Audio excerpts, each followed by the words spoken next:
बिस्मिल्लाहिर्रहमानिर्रहीम, अस्सलाम वालेकुम। क्या हाल है आप सबकी? उम्मीद है सब खैरियत से होंगे, खूब मज़े में होकर एंजॉय कर रहे होंगे। और जी बहुत सुबह सुबह का टाइम है, हुसैन का डेंटिस्ट से फॉलोअप अपॉइंटमेंट था। और मैं एक बात नोट कर रही थी कि पिछली दफ़ा की निस्बत इस दफ़ा बड़े बहादुर थे और बहुत ही एक्साइटेड थे और पता भी था कि ऑफ़िस कहाँ पर है।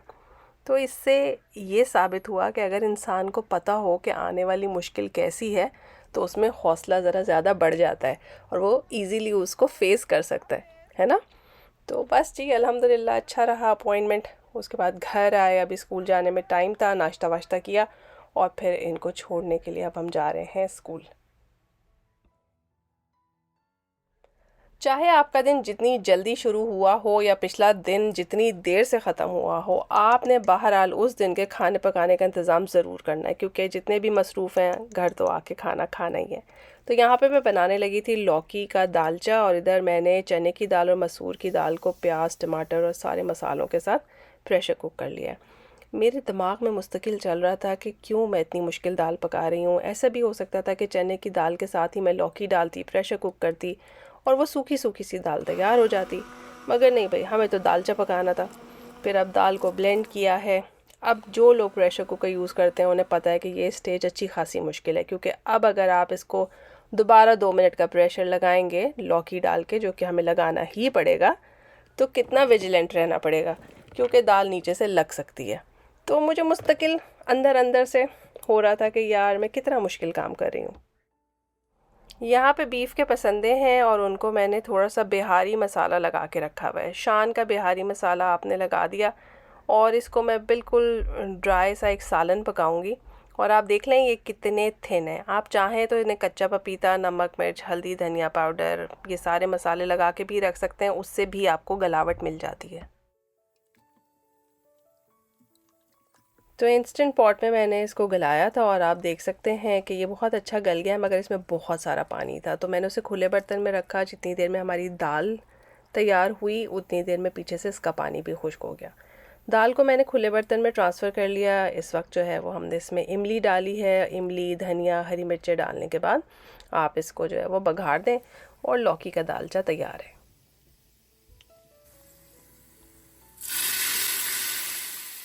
इस स्टेज पे मुस्तकिल मेरे दिमाग में चल रहा था कि मैंने क्यों वो सूखे वाली दाल और लौकी नहीं पकाई और मेरे मियाँ को दालचा क्यों खाना था, क्योंकि मेरा बहुत टाइम लग गया इस दालचे को पकाने के लिए। तो मुस्तकिल दिमाग में ना ये बात चली जा रही थी। अच्छा, आपने देख लिया कि बीफ का सालन अच्छी तरह से जो है वो ड्राई हो गया है। इसको थोड़ी सी ग्रेवी रखने के लिए जो है ना मैंने मुकम्मल ड्राई नहीं किया है।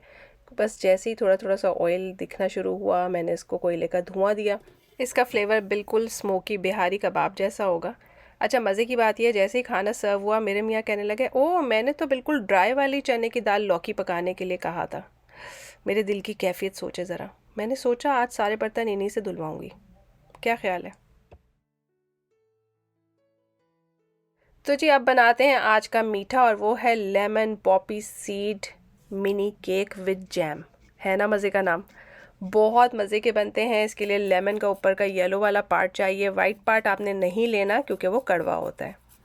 मुझे पता है कि बहुत सारे मुल्कों में पॉपी सीड्स नहीं खाए जाते, स्पेशली गल्फ़ कंट्री में। हम काले वाले या जिन्हें ब्लू पॉपी सीड कहते हैं वो यूज़ कर रहे हैं। इंडिया पाकिस्तान बांग्लादेश में मुझे पता है खशखश बहुत इस्तेमाल होती है और कम क्वांटिटी में इस्तेमाल होने से इसमें कोई नुकसान नहीं होता। लेकिन जो लोग उन कंट्रीज़ में रहते हैं मत इस्तेमाल कीजिए प्लीज़। और यहाँ पे जो है वो हमने ड्राई इंग्रेडिएंट सारे के सारे एक साथ मिला दिए हैं। आप डिस्क्रिप्शन में देख सकते हैं इनको। और साथ में लेमन जेस्ट मैंने इसलिए मिला दिया है क्योंकि कभी कभी ये एक जगह पे क्लस्टर हो जाता है। अब ज़्यादती है ना, किसी के मुंह में आ जाएगा तो वो कहेगा क्या किया सबीन तुमने मेरे साथ। तो इसलिए आपने ज़रूर इनको मैदे में अच्छी तरह से कोट कर देना है ताकि वो हर जगह पे अपना मज़ेदार सा फ्लेवर छोड़ें।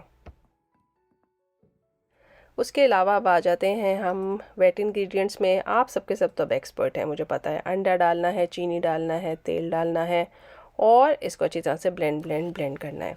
आप इसको बटर से भी बना सकते हैं, लेकिन मैं थोड़ी कंजूस टाइप हूँ ना तो मैं तेल से ही बना रही हूँ। साथ में मैंने डाला है वनीला एसेंस और लेमन जूस। भाई अब लेमन इस्तेमाल किया है तो लेमन जूस भी तो डालेंगे ना।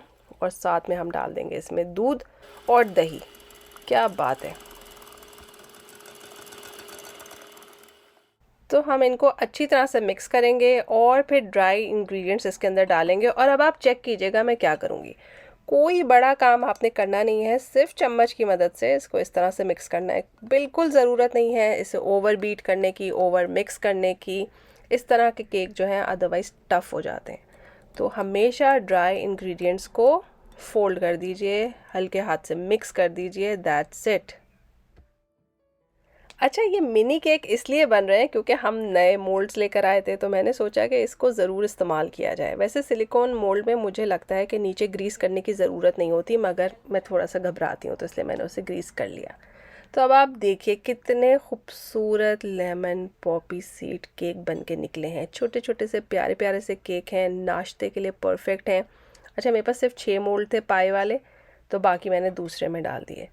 अब असल गेम ये है कि आपने बना तो लिया और आप इसको एज इट इज़ खा सकते हैं, फ्रिज में रख सकते हैं, ठंडा होने पे आप इसे फ्रीज़ भी कर सकते हैं, लंच में ले जा सकते हैं, नाश्ते में खा सकते हैं, चाय में सर्व कर सकते हैं।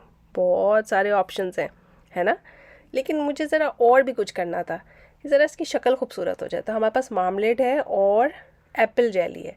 इन दोनों को मैंने थोड़ी सी देर के लिए माइक्रोवेव कर लिया, थोड़े से पतले हो जाएं।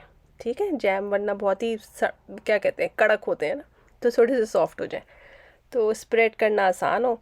अब आपने उस पर स्प्रेड किया और बीच में आप कुछ भी रख सकते हैं या ना रखें, डायरेक्ट ऊपर से ऐसे ही कोकोनट डाल दीजिए। मैंने तो ऐसे ही डिज़ाइन बनाने के लिए काम किया है, एक आपको आइडिया दिया है।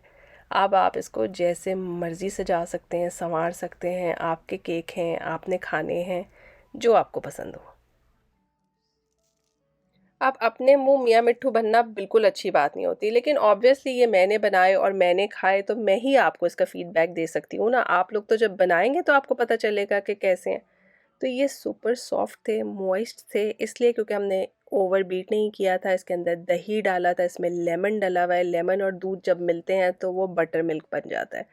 बहुत सॉफ्ट रिज़ल्ट होता है, बहुत अच्छा केक बना। और ऊपर की जो इसकी गार्निशिंग डेकोरेशन है ना, उसने इसको 4 चाँद लगा दिए। अच्छा, एक तो मैंने आपको ये तरीका बताया। अब अगर आप लेमन के फ्लेवर को एनहांस करना चाहते हैं तो आप लेमन जूस लें और उसमें पाउडर शुगर डाल के अच्छी तरह से मिक्स कर लें। उससे क्या होगा कि आपके पास एक लेमन ग्लेज़ बन जाएगा, जो कि मीठा है। इसमें लेमन का फ्लेवर भी है, मगर शुगर की वजह से ये मीठा है। तो आप एक दफ़ा ग्लेज़ में डिप करें, एक दफ़ा इसको डिप कीजिए कोकोनट में और इसके सेंटर में जैम फिल कर दीजिए। तो आपने अगर छोटे कपकेक्स बनाए हैं जैसे ये है, तो ये भी इतने खूबसूरत लगेंगे और सिंगल सर्विंग के लिए बेस्ट हैं। और अगर आपने मेरी तरह से मिनी केक बनाया है तो आप डायरेक्ट ग्लेज़ उसके ऊपर भी लगा सकते हैं। तो सिर्फ आप नोट कर रहे हैं कि वही आटा है, चीनी है, तेल है, और उससे आप कितने मज़े मज़े की चीज़ें बना सकते हैं। थोड़े से मोल्ड की शेप चेंज करें, पूरी चीज़ का लुक बदल जाता है। बहुत फैंसी लगने लगती है, बहुत एक्सपेंसिव लगने लगती है, और ऐसी सब चीज़ें हम बेकरी से इतनी महंगी ख़रीद के खाते हैं। तो घर में बनाएं और खूब मज़े लेके खाएं। और जी ये किस्सा है अगले दिन का, और आप अगली सुबह देख ही सकते हैं। इस वक्त सुबह के 7:45 बज रहे हैं। हम यहाँ पे गए हैं अपनी बेटी को स्कूल ड्रॉप ऑफ करने के लिए। हुसैन के स्कूल स्टार्ट होने में अभी 1 घंटा था, मगर हम उसे ड्रॉप ऑफ नहीं कर सकेंगे, वो किसी और के साथ स्कूल जाएगा। तो हम कहाँ जा रहे हैं, हमारी एक दोस्त हैं, वो गई हुई थी अमेरिका और वहाँ से आ रही हैं वापस। तो हम एयरपोर्ट उन्हें पिक करने के लिए जा रहे थे। अच्छा, हमारे घर से ना एयरपोर्ट दूर है, लेकिन अगर आप हाथ में कुछ टाइम लेके निकलें तो आप 1.25 घंटे में आराम से एयरपोर्ट पहुंच जाते हैं। मतलब दूर तो है लेकिन पहुंच जाते हैं। लेकिन उस वक्त उफ, इतना ट्रैफिक था, इतनी स्लो थी हाईवे कि मैं आपको क्या बताऊं। बहुत देर में हम जो है वो एयरपोर्ट के करीब पहुंचे, और जैसे ही पहुंचे ना तो फिर इस कदर जहाज़ मुझे नज़र आने शुरू हुए। मुझे इतनी खुशी हुई। मैंने कहा, लास्ट व्लॉग में मैं कह रही थी कि जहाज़ की आवाज़ को ही तरस जाते हैं और जहाज़ देखने को तरस जाते हैं, तो अल्लाह ताला ने कहा कि वो विटामिन जहाज़ की जो कमी है ना तुम्हारे अंदर, वो मैं आज पूरी कर देता हूँ। देख लो जितने मर्जी जहाज़ देखने। तो इतने जहाज़ देखने के बाद ना अब मेरे अंदर फ़्लाइंग वाली कमी महसूस होने लगी है। तो हम सब मिलके बाजमात दुआ करते हैं कि अल्लाह ताला हम सबको उम्रा करने के लिए लेके जाएं, जहाज़ में बिठा के खैर से जाएं, खैर से आएं। और जो लोग कहीं और जाना चाहते हैं अपनी प्यारी जगह पे, तो अल्लाह ताला उन्हें वहाँ पे लेके जाएं और खैर आफियत का मामला रहे। आमीन सुम आमीन। तो जी बस एयरपोर्ट के करीब पहुँचे, उनकी फ़्लाइट लैंड हो गई कबलज़ वक्त। ऑलरेडी हम इतने फंसे हुए थे ट्रैफिक में और फ़्लाइट भी पहले आ गई। तो बस उन्हें पिक किया है, उसके बाद निकले। तो भाई मुझे तो भूख लग गई थी, क्योंकि पिक करके निकलते निकलते ही 10 सवा 10 हो गए। अब तो मुझे नाश्ता चाहिए था। अच्छा, बहुत दिनों से मैं सुन रही थी कि तबाक पे बहुत अच्छा नाश्ता मिलता है। मैंने इसको कहा चलो तबाक चलते हैं। अब ये हंसने लगी, कहती तुम कभी गई हो तबाक? मैंने कहा नहीं। अच्छा, हम तबाक गए। वो अंडरग्राउंड एक छोटा सा फूड कोर्ट है, और वहाँ पे छोटा सा, आप क्या कह सकते हैं, एक स्टॉल है, एक छोटी सी शॉप है ये। मगर मुझे इतनी पसंद आई ये शॉप। अंदर इतनी प्यारी प्यारी आंटियां हैं जो खाना पका रही होती हैं। वो मुझसे पूछ रही थी तुम्हें क्या चाहिए? मैंने कहा अच्छा मुझे मूली वाला पराठा बना के दें। तो मुझे कहते हुए इतना बुरा लग रहा था, मुझे शर्म आ रही थी। मैंने कहा अल्लाह, ये तो आंटी है। मेरा दिल चाह रहा था मैं भी अंदर किचन में चली जाऊं और अपना पराठा खुद ही बना लूं। बहुत स्वीट ख़वातीन हैं, बहुत अच्छा खाना बना के आपके सामने सर्व करती हैं। ऐसा लगता है कि आपके घर का ही खाना है। तो और रीज़नेबल प्राइसेस। हाँ, ऑब्वियसली जगह की मैं बहुत तारीफ़ नहीं करूँगी, लेकिन ठीक है, इनफ स्पेस थी, आप आराम से बैठ के बहुत सुकून से बड़ा मज़ेदार ट्रेडिशनल किस्म का नाश्ता कर सकते हैं। तो हम अपने फ्रेंड्स को स्पेशली जो तबाक पे लेके गए नाश्ता कराने, उन्होंने वहाँ पहुँच के बताया कि जब वो पाकिस्तान से आए थे तो वो इसी एरिया में पहली दफ़ा रुके थे, और इस रेस्टोरेंट पे तो वो बहुत बहुत आते थे, यानी सालों से। मैं 10 साल में पहली दफ़ा यहाँ पर आई हूँ, और वो पिछले 10 साल से यहीं पर आके नाश्ता वगैरह करते थे। तो मुझे इतनी हंसी आई, मैंने कहा देखो ज़रा, हम अपनी तरफ से इन्हें बड़ा सरप्राइज़ देने चले थे। बाकी नाश्ता अच्छा था। मूली का पराठा, एक्चुअल मूली का पराठा था, उसके अंदर सही वाली मूली मौजूद थी। बहुत बहुत मज़ा आया। यानी कि मैं ख़ुद मूली के पराठे बनाऊँ ना तो मुझे मिलते हैं खाने को, लेकिन जब कोई और बना के दे, क्या बात है। यहाँ पे मैं माहौल चेक कर रही थी कि मेजॉरिटी ख़वातीन ऐसी थी जिन्होंने बच्चे स्कूल ड्रॉप किए, उसके बाद तैयार व्यार हुई और फ्रेंड्स के साथ नाश्ता करने आ गई। इतना मज़ा आया मुझे ये देख के, क्योंकि हम दुबई में ऐसे करते थे, जैसे ही बच्चे स्कूल में गए कोई ना कोई किटी पार्टी होती थी, हम पूरे अच्छे से कपड़े पहन के मेकअप करके तैयार होके जमा हो जाते थे। बहुत बहुत मज़ा आता था। अगले 2-3 घंटे बैठ के गप्पे लगाते थे, मिल के नाश्ता करते थे। तो ये ख़वातीन भी वही कर रही थी, तो मुझे अच्छा लगा। साथ में तस्वीरें खींच रही थी, और मैं सोच रही थी कि ये अब अपने पीछे घर में भेजेंगी, अपनी बहनों को, अपनी माँओं को बताएंगी कि आज हमने कितना मज़ा किया। ये अच्छी बात है यार, आपको अपने जैसा माहौल मिले, अपनी जैसी जगह मिले, अच्छी सी हमजोलियाँ मिल जाएं जिनके साथ टाइम अच्छा पास हो, तो कितना मज़ा आता है, दिल खुश हो जाता है ना। इस मॉल की वाइब्स ऐसी हैं कि जैसे आप कराची या लाहौर के किसी छोटे से बाज़ार में चले जाएं, जहाँ हर चीज़ बड़ी रीज़नेबल प्राइस पे मिलती है और बड़ा अच्छा सा अपने अपने जैसा माहौल होता है। हमारे शहर में तो भाई मैनीक्योर पेडिक्योर ऐसे है जैसे सोने चांदी का मैनी पैडी होता है, तो बिल्कुल ये वाले रेट्स नहीं है।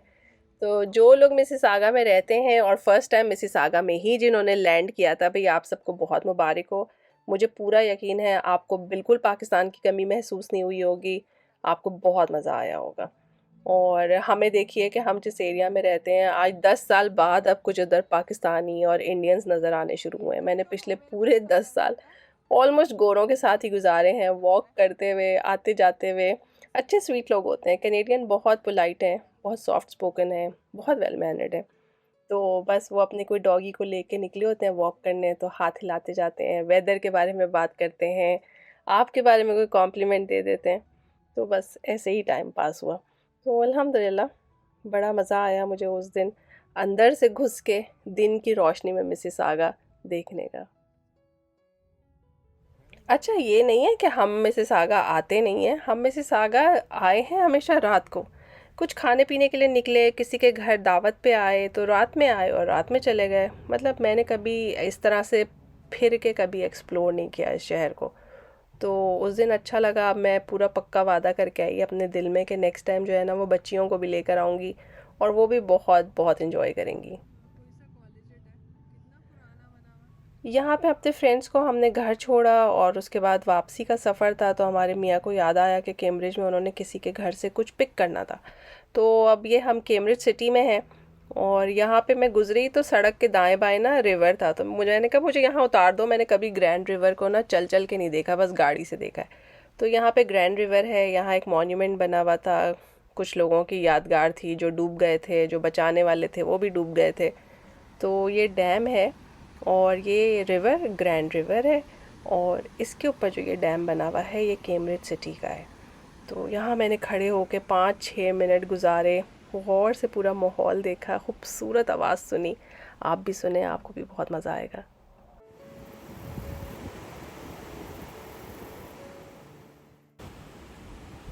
मुझे अपने बारे में बहुत अच्छे से अंदाज़ा है कि मैं बिल्कुल वो बंदा नहीं कि जिसको रेगिस्तान, सहरा, दरिया, पहाड़, फूल, पौधे इन सब चीज़ों से मोहब्बत होती है और वो कहीं भी बियाबान में अकेले रह सकता है। नहीं भाई, मैं शहरी बंदा हूँ। मुझे लोग अच्छे लगते हैं, लोगों से बात करना, मिलना, उन्हें देखना बहुत अच्छा लगता है। तो इसलिए कभी कभी जब ऐसा मौका मिलता है कि आप बिल्कुल अकेले ऐसी जगह पे खड़े हों जहाँ इतनी खूबसूरत आवाज़ आ रही हो और आपके आसपास कोई ना हो। ज़ाहिर है आसपास कुछ होना मुश्किल इसलिए था कि मेन रोड पे मेरे मियाँ साहब ने मुझे उतार दिया। गरीब के लिए गाड़ी की पार्किंग की जगह ही नहीं थी, तो अकेले तो होना बनता ही था। लेकिन इस वक्त मुझे यह एहसास हुआ कि मुझे इतने से शहर में इतनी खूबसूरत चीज़ देखने के लिए मिल गई, यानी कि दुनिया में अल्लाह ताला ने क्या कुछ नहीं बनाया हुआ जिससे हम वाकिफ़ ही नहीं हैं, हमें पता ही नहीं है। और उसके बावजूद हमारा एटीट्यूड देखें, हमें सब कुछ पता है, हम हर एक से पंगे लेते हैं, हर एक से झगड़े करते हैं, चाहे घर हो, चाहे रिश्तेदार हो, चाहे ऑफिस हो, और तो और मुल्कों की बेसिस पे भी देख लें, उछल उछल के लड़ाइयाँ करते हैं। हम इतनी बड़ी दुनिया में इतनी छोटी जगह लेके रहते हैं, उसके बावजूद हम अपने आप को कितना इम्पोर्टेंट समझते हैं। तो दुनिया हमारे इर्द गिर्द नहीं घूमती। याद रखें, अगर कोई आपके साथ बुरा कर रहा है, बुरा सोच रहा है, बुरा कह रहा है, तो इट्स नॉट अबाउट यू, कुछ मसला उसके ही साथ है। तो आप हमेशा अल्लाह का शुक्र अदा करें, जो नेमतें मिली हैं उन पे बहुत बहुत शुक्र अदा करें। अल्लाह ताला ज़वाल नेमत से बचाए और जो नेमतें अता की हैं उनमें बरकत दे, हमें आसानी दे और आसानी तकसीम करने का शर्फ भी दे, ताकि हमारी ज़ात से किसी को मुश्किल ना हो। तो जनाब, बातें करते करते जो है, जिनको सुबह छोड़ा था उनको पिक करने का भी टाइम आ गया और व्लॉग को ख़त्म करने का भी टाइम आ गया। तो आई होप आज का व्लॉग आपको पसंद आया होगा। चैनल को लाइक और सब्सक्राइब करना बिल्कुल ना भूलें। फिर मिलेंगे एक मज़ेदार वीडियो में, तब तक के लिए अल्लाह हाफिज़।